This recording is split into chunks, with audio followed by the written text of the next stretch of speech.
we got some great matchups Saturday morning kicking off. We got Clemson, Georgia to start Saturday college football. Man, number one, I want to know your prediction, want to know your takes. But number two, as a former ball player, bro, what is that atmosphere gonna be like on Saturday morning at 11 o'clock? Man, the atmosphere is gonna start earlier than that, man. It's gonna start with College Game Day, man. They had it out in Dublin last week. Um, Very exciting atmosphere, man. People were excited about it, but this week is gonna be actually at Notre Dame and Texas A&M, and I Okay. know going to show up and just represent, man. It's a huge game for Texas A&M at home, so I know they're gonna show up. But as far as just the lineup that they have this weekend, man, starting out with the Georgia Clemson game, it's gonna be super live. I think they're playing in the Benz for the ACC SEC matchup. It's both close. It's close for both teams, so it should be a pretty even turnout for both teams. But no, my prediction is going to be that Georgia wins the game. I think it'll be closer than people expect. I don't think people are expecting a lot from Clemson, man. You haven't heard much, but I think Clemson is sitting in the back, just listening to everything, putting it on the board and reading it and making sure that they're working hard to come out and prove something. And I wouldn't be surprised if they snuck a win out. I wouldn't be surprised if they won. I'm picking Georgia to win, but if Clemson snuck a win, I would not be surprised.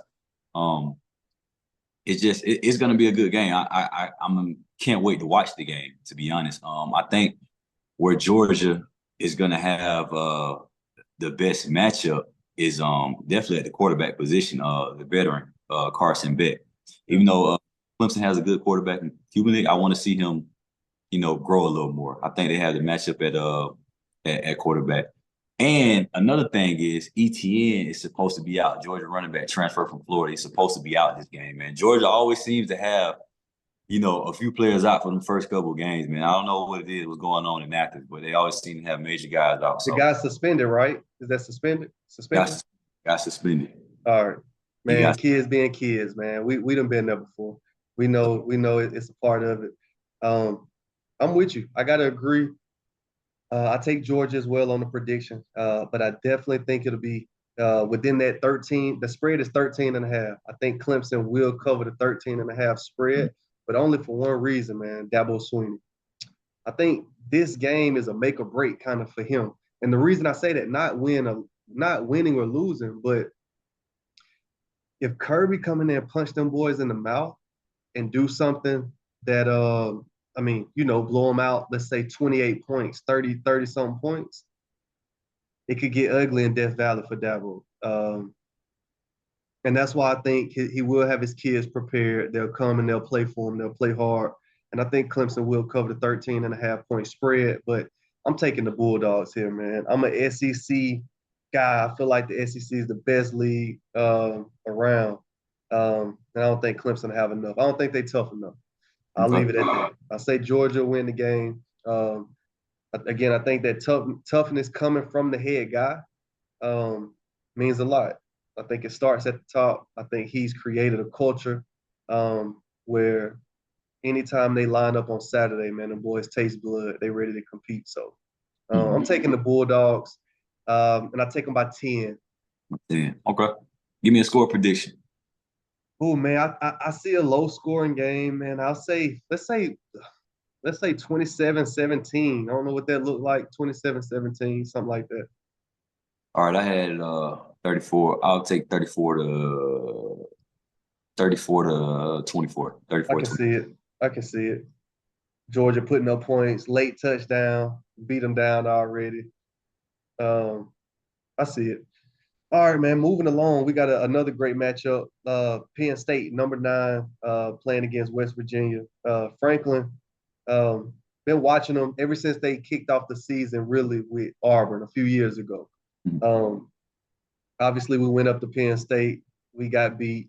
Wasn't a fan of that game, but just had my eye on them and curious to see what they do this year with the new playoff structure. Like the head guy. What's your thoughts, man, with Penn State kicking off the season, going into West Virginia? What I've heard is it's a hard place to get into. I think you got to fly in. It's kind of like getting into Starkville, Mississippi. You got to take the bus 2 hours. just kind of can beat you down mentally before you even get into the ball game. So is this something that could be on upset alert? Penn State knock them off pretty easy. Man, they going to North, starting off with West Virginia. To be honest, man, I think this is a make or break year for James Franklin. I think the Penn State family is pretty much getting tired of going, 10-2, 11-1, 9-3. I think they're pretty much tired. And it is helping that they're getting the playoff expanded. But it's make or break. It's time, man. Penn State's getting good recruits. They're getting good recruiting class. He has all the resources that he needs. It's time to put things together, man, and start beating Ohio State, start beating Michigan. You know what I'm saying? It shouldn't be always, okay, well, we probably know that Penn State's gonna lose to those guys. They need to start competing and competing right now, man, before there's a change made. It's getting kind of stagnant. Going into West Virginia, I think this will be another close game. I think they get the win. I think the game will be something closer to a 24-21. Start out, it's gonna be a little, it might start out being a little sloppy, a little play here, penalty wise, things to clean up. But I think they come to Morgantown and they get a win, a close win, man. It's hard to win in there, man. It gets loud. Man, yeah, that's what I'm hearing, man. It's one of the toughest places in the country to play at. Fans gonna be ready to rock and roll, especially with Penn State coming into town. 24-21, brother, that's a nail biter. That's a nail biter, man, for Franklin. That's a nail biter for him, man. That has a word right there. I take Penn State somehow to find a way to win the game. I give them 7 points. I like 7 points. Again, really, I really don't know what their offense is going to look like this year. If they can really put up points, I don't see a high scoring game, man. So I really like the 24-21 look, 24-14 look. I like that for the program. Yeah, man. I like it as well. It's a win. It's a win. It's a win on the road. So we'll take those. However we can get it. You know what I'm saying? Yep. It'll be a good start for them. Like you said, man, don't pretty much know too much about Penn State. I know that Auburn got a Penn State transfer who was supposed to be a really touted receiver. So it'll be interesting to see what they have. Honestly, but I still think they go in there and they get the win. Yeah, agreed. Hey, the one I know you waiting for, the one I know your pops waiting for, man. We got number 19 Miami headed into the swamp. 19. Man, I know this is one. They bringing in a transfer quarterback in Cam Ward. You touched on him last week. Man, this is one place, bro. I never had a chance to play in the swamp, but growing up as a kid, bro, this was a dream. Number one, if I couldn't get recruited by him, I wanted to play in the swamp. We had a chance to play Florida our junior year, but we had him at Jordan-Hare, man. What is it going to look like this weekend in the swamp, man? I think it's a 2:30 ball game. Man. This the one for the ages right here. What you think, bro? Hey, man. I think that this game is going to be it's going to have to be a high-scoring game. I think it's going to give the people what they ask for. So get your popcorn ready, get your burgers ready, get your wings ready, get everything ready, because I think it's going to be that kind of game. For one, it's a rivalry in Florida. Yeah. Off top, whether anybody's ranked or not, it's a rivalry in Florida. In the era of the year, Florida and Miami get to play each other. So this doesn't happen often. With that being said, on both ends, we got different stories. On the Florida end, we got Napier, who's pretty much in the pressure cooker, man. A lot of pressure behind them based off what they've been doing, underachieving. People feeling underachieving at Florida. He should be doing better than this. But he's starting to get his recruits in, man. He's saying he got his guy at quarterback and DJ Ladway, who's a freshman who won't be starting, but he will be a key contributor. I'm sure he'll be playing somewhere. I'm expecting the Chris Lee Tebow combination with him getting in doing some runs like Tebow, just to get the team moving, keep the chains moving. I'm expecting that. On the flip side, we got Cam Ward, man. Cam Ward. All I've been hearing is positive things about him, how he is in the locker room, how he's driving them to really be a better team, man. I thought highly of this guy when he was coming from Washington State. Actually, my friend Real was telling me about this guy, how Auburn needed to get him. He was coming out of Incarcerated Word, talking about how good he was and all this stuff. And I was like, man, this is a lower level program. Let's see what he can do. We go to Washington State, man. I think he did well. And I actually wanted Auburn to pursue him harder to get him this offseason. Didn't happen, didn't work out. He declared to go pro. I don't know what happened with that. Came back, said, you know what, I'm just gonna go to Miami and ride this thing out. So I really believe that he will be in the top 3 for the Heisman this year. And with that happening, I think Miami is back and competing at a level. I think they'll be somewhere, if 12-team playoff, they'll be somewhere around 10 to 12. I don't think they go too high. I think they do take losses to Florida State this year. I'm not sure if they go there or not. I still don't think they have enough yet to beat Florida State. And in that Clemson game, if they play Clemson, which I think they do on the same side, I think they still drop that one. So production for sure, productive year for them. And at the end of the day, I think they get into the playoff. And I think it will be hard. It will be hard to go into the swamp. But I think they sneak in there and get a win. Close win. I'm going to predict it.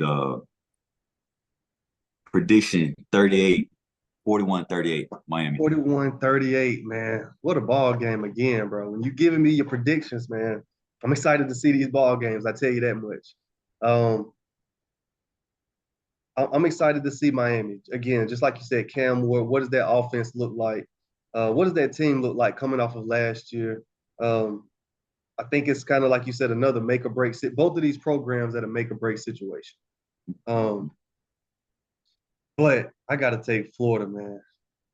It's no way. It's hard for me to take any team going into the swamp with. I don't know. It's just something in the back of my mind, bro. I can't do it. I can't take any team going into the swamp beating them boys. I like Napier. I think he's a hard-nosed coach. I think he did great things. What was he at Louisiana Monroe before? He was at Lafayette. Lafayette, okay.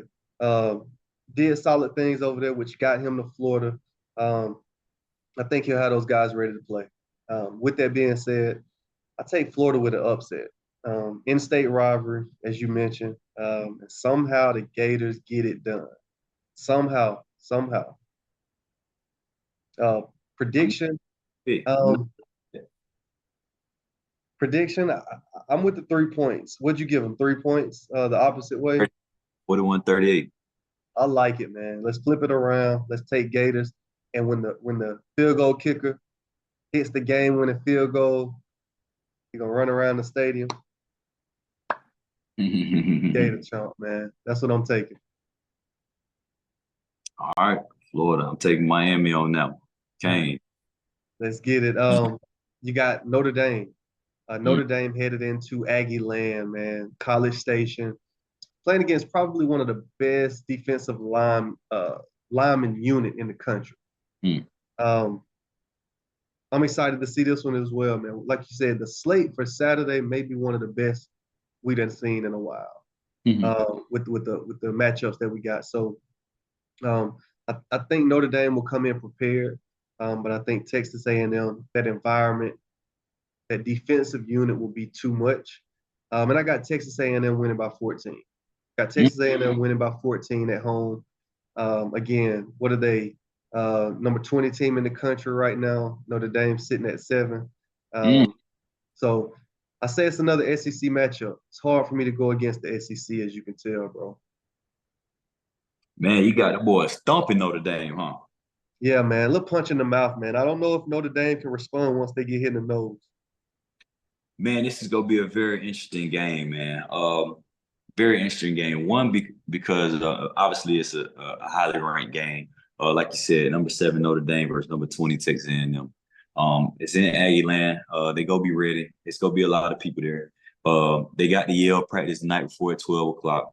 All that's going on, man. But the main matchup I got, man, is Texas A&M new head coach came from Duke, and Notre Dame's starting quarterback, came from Duke. It's going to be interesting to see how this plays out, because I know the quarterback knows the defense well of Texas A&M, because they run in the same system. And he has that up on them because the coach doesn't really know the system of Notre Dame and what they're going to be running. It's going to be interesting to see how things clash. It's his first game, both of them their first game, and Notre Dame's quarterback, it's his first game on the road, first SEC game, basically, going into a tougher environment. It's gonna be interesting to see how it goes, man. I think this is gonna be another one to watch, man. Even though I don't be believing too much in Notre Dame, I feel like Notre Dame get on the stage, big stages, and they wet the bed every time, every time. But I guess it's a new era with the new head coach that they got. I think he's going on his second year. This is second year or third year. As head coach, came over from Ohio State, played linebacker. I want to say it's the second year. I know it should be a little different when Brian Kelly was there. I think Brian Kelly went like maybe like 5 and like 15 or 20 in major games with Notre Dame. But they always wet the bed. But it's gonna be interesting to see if things change. Like you did, I'm gonna pick Texas A&M to win this game. I'm not gonna say by 14, just because I don't think they had that in them. You know what I'm saying? It was maybe Auburn or something. You know, not say something like 14. But I'm gonna give them 10. I'm gonna give them 10, and I'm gonna take the Aggies in this. Yeah, no, I like the pick. Man, great point. Like you said, I think the kid's name is Riley, the Riley. quarterback. And he can play some ball, bro. I watched Duke last year. Obviously, I was watching him close because one of our former coaches over there was at Duke. Now he's at Texas A&M. But Riley can play some football. But again, I think this defensive line unit from Texas A&M. I heard something earlier that they spent. I want to say 33, either 3 million. It was a crazy number. Millions, bro. Millions in NIL money for this defensive line unit. Again, the one we're going to be waiting on for Saturday will be our Auburn Tigers kicking off this season. What does the new era look like? How can these guys come out and play and compete? What product do they put on the field on Saturday against Alabama A&M, man? Um, obviously, I'm taking our Tigers to win this ball game. And I'm hoping it's a blowout. I'm hoping we can win at least by 28, 30 plus points. More importantly, bro, I want to see our defense play fast, fly to the ball. I want to see us establish a run game. There's again no way that we don't come out of this game with 25 to 30 attempts combined with our running back unit, bro. So, man, I'm taking the Tigers, ready to see what Hugh Freeze does. I'm ready to have our fans, man, just in the stadium cutting up, dog. So take the Tigers by a lot come Saturday. Man, it would be a travesty if we don't beat them by 30, 40 plus, man. We're playing Alabama A&M Bulldogs out of the SWAC conference, HBCU. I just think that it's a different talent level, and it should show up very quickly, starting in the trenches. Again, I will harp on, we need to run the football, find our identity, let people know our identity, run the football, and then take action off of that. Everybody should play. Everybody should play. Nothing against Alabama A&M, but it's a different talent level, and we should be able to get everybody in and see what they can do. I fully believe that this should be a cakewalk, and we should be getting ready for Cal the next week. Yeah, no, simply put, man, ready for it, ready to see these guys come out and compete. I'm again glad football back, man. I wake up every day excited now, dog. I wake up every day, I'm fired up. I'm ready to watch some ball, ready to see what we got, and none other, man. Ready to see our Tigers compete this year, and start the season off right. I think this game is important. A lot of times, we come into a season, we got an Alabama A&M on our schedule. We're looking ahead to Cal week 2. I don't think we can, man. I don't think we can. We got to figure out the timing with Cam Coleman, young receivers. We've got to figure out our identity on offense, like you mentioned. So ready to see what we put on field, man. What does the Sabanless era look like? What does the Sabanless era look like with Alabama right now? They kick off the season Saturday with Western Kentucky. What's it look like? What's the landscape on in Tuscaloosa? Shout out to Coach Saban, getting his flowers taken off in the sunset. Alabama brought in another good head coach, Caleb DeBoer, coach for Washington. They actually went to the national championship last year. They lost, but they went, man, put together a great team. Brought over a few transfers with them. Where does Alabama go this year? Will be interesting to see. They still have their Heisman candidate quarterback. And I don't see too much, dropping off. They still have great talent. Will it be as dominant as the Saban era? No, I don't think that'll get repeated. But I do think they'll have a good, solid football team. On the higher end, they'll still be at the top of the SEC. And compete. I don't think things are gonna fall off like that. They're opening up with Western Kentucky, a very, very reputable, competitor. Western Kentucky has a good football team. They put players in the league, and to be frank about it, their starting quarterback, who is now TJ Finley, who started at LSU, went to Auburn, and played. Started well. He was there for 2 years and had some games started under his belt.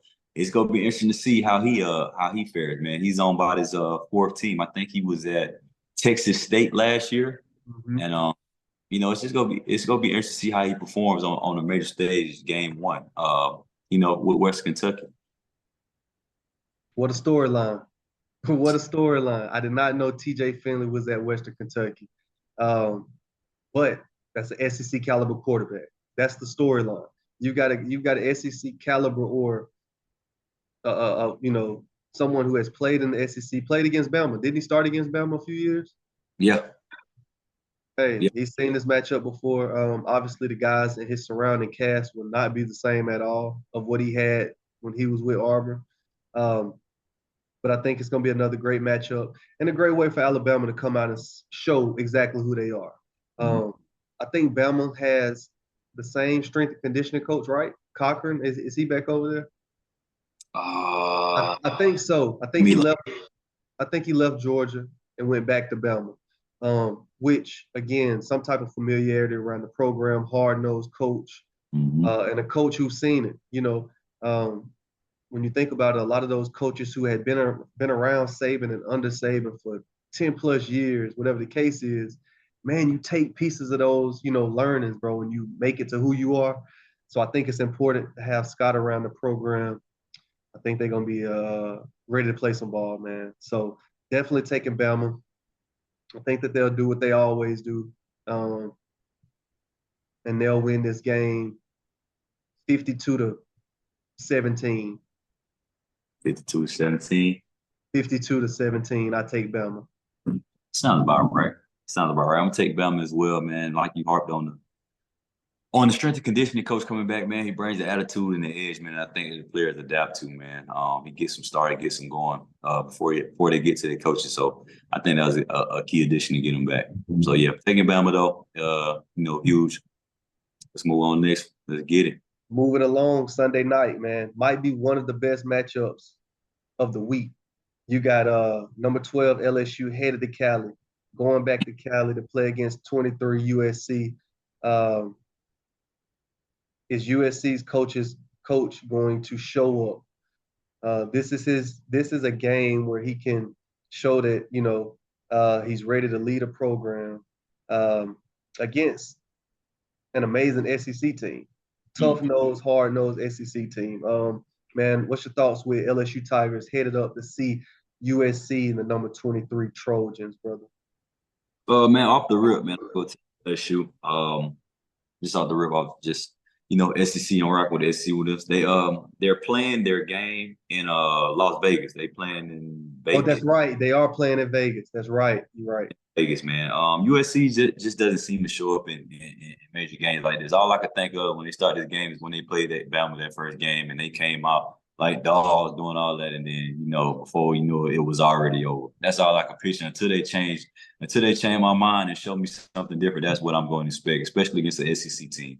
Yeah. I'm taking LSU, and I don't think it'll be close. I think it'll be over 14 points. I think we come in there and we punish them and we show SEC strength and hard nosed football. I think USC is nothing but finesse. They gonna want to pass the ball and all that, but they gonna have to get the ball off. And I think the boys gonna be coming, man. Perkins off that edge, number 4 for LSU, man, had an excellent freshman year at rush in, and I think they tried to move him back to linebacker as a sophomore, and he had quite the production. And I think they're gonna move him back to him, man. Let's see what he does, man. I really like him at him. Again, it's LSU. I'm sure they go reload that receiver. Quarterback actually played the bowl game because Jaden Daniels set out, and they beat a good team. Who was it that they beat, man? Was it Wisconsin? I can't remember who it was. It was a very reputable team, man, and they put on a show. It was down at one point. and he brought him back. So it's gonna be interesting to see how he does now that he knows he's the guy. And they lean on him. I think that LSU gets it done big by 14. I'm with you. SEC all the way. SEC, man. I'm taking LSU. I'm taking them boys to go in and show exactly, how we compete, why with that conference, and why we got the respect that, everybody gives us year in and year out. Only thing that scares me, bro, a little bit is Brian Kelly. If USC starts to score at ease, and let's say, put it this way, if USC scores over 28 points, I think that's a bad sign for LSU. They've got to have clock management. They got to control the clock. They got to be able to run the ball. They've got to be different than Colorado and run the ball more than 9 times with their running back. I mean, you've got to average more than 2.6 yards a carry. They're going to have to keep the ball, and they're going to have to methodically drive the ball down the field, keep the ball away from USC. I don't think it should be a try and go in and outscore those guys. Let's control the line of scrimmage from the beginning of the game. USC probably has some trick plays for them, some formations they haven't seen, smoke and mirror stuff. But overall, man, I see LSU coming out winning this game, and I like it. I like the 10 points with LSU. Yeah, man. Watch. I think they do have the most dynamic player on the field in the receiver branch. He's a special guy. They're going to find ways to get it to him. I know he's on like punt returns, kick return, all that, but he's a great gadget guy, not only receiver. So they're going to find ways to get it to him, man. Reverses, throwbacks. I just think that they have to make sure that they key on him. He's a special player.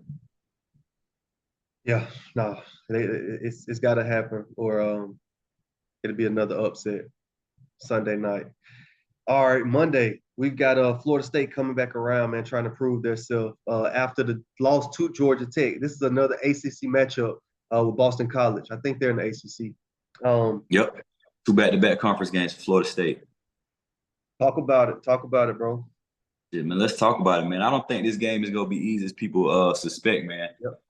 Like what Boston College has done, man, it was a pretty solid team last year. And but they got a new head coach in Bill O'Brien, former pro guy, getting another chance, man. Came from up under the Saban tree and branched out and got him another head coaching job. Also, the DC is I'm very familiar with it, Tim Lewis. I know he's going to have those guys going on defense.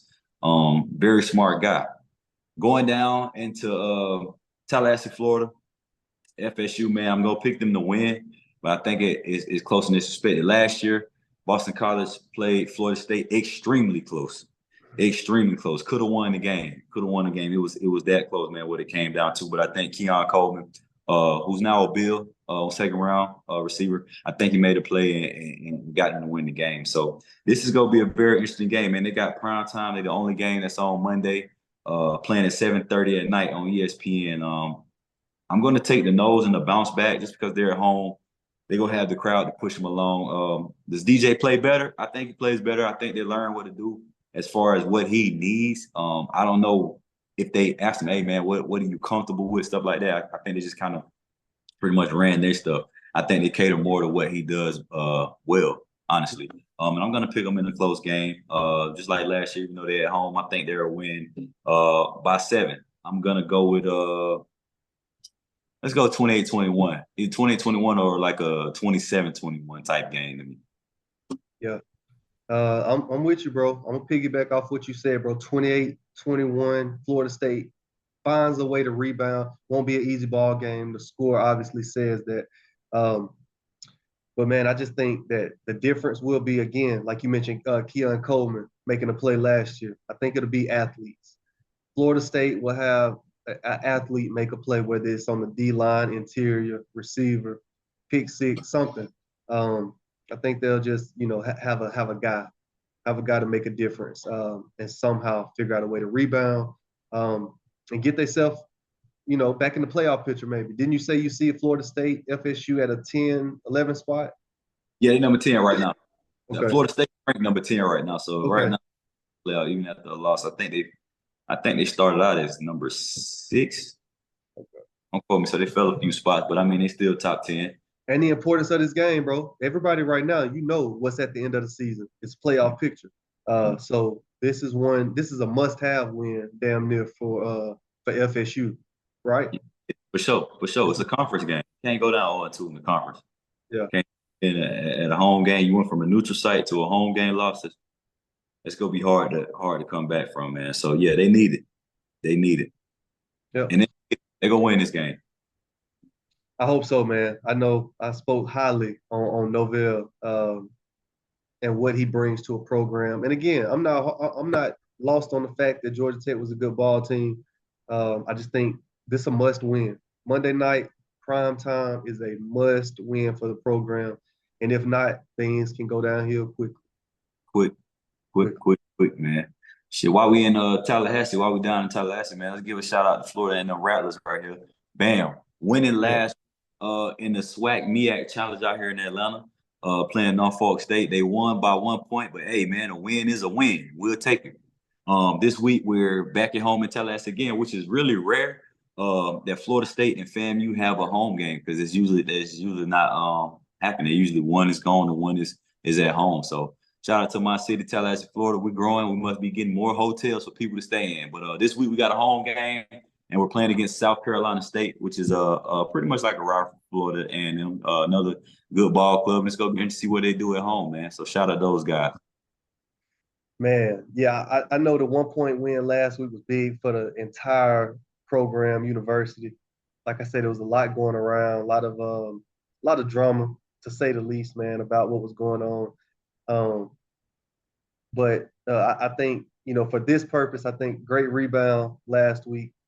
I like them to win again at home this week. Like I said, it's going to be amazing energy in the city for Tallahassee. And they played in Atlanta last week, back at home, settling in. Again, they've got 30 plus transfer guys. And I'm telling you, they're getting athletes. They're getting guys who are ready to come in and compete. So I take FAMU to win that game. I give them 14. 14. Got it at home. Got it this week at Miami. So let's get these wins what we can, man.